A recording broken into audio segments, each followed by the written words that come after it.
台中有一个男子，两支脚拢安尼麻麻个无力，本地想讲是龙骨底着神经，但是去检查拢无问题。经过医师会诊了后，才发现原来伊因为脑后痛，伫个网络找偏方，想讲青食这个倒手芳会当治痛，这个食着食几若冬，食甲出问题咯。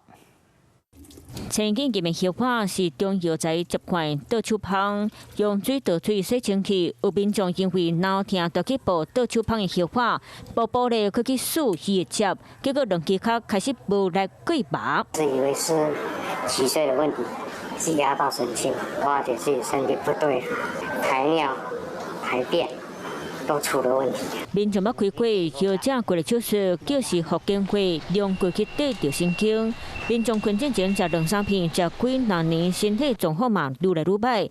安奈想講要食倒手芳來治療腦痛的問題咧？相信我，那時候的那個誇張的效果。兩隻腳無力，行路攏愛吐怪險，民眾愈想愈感覺對咧。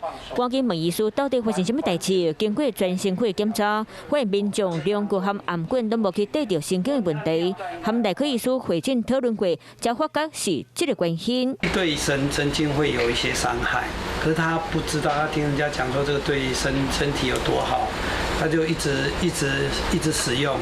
醫師強調，唔是天然的食物食落就無事，有誒食落會造成身體的負擔，甚至着內傷。倒手芳佇咧民俗療法內底，常在用佇咧殺菌、消炎、減輕皮膚無爽快。毋過，這款的草藥法有神經毒無濟，袂當當作是正規的中藥材。毋管是加做汁，或者是煲咧食，劑量要會曉食，無簡單。神農嘗百草也有很多東西其實是毒藥，也是會造成你身體不可挽回的傷害。 過去民眾卡起繞着，甲倒手芳倒好油抹佇咧受傷的部位，結果煞引起皮膚炎。醫師就提醒，真濟網絡廣府療法偏方攏無經過醫學檢測，部分個案狀況嘛無代表每一個人攏適用。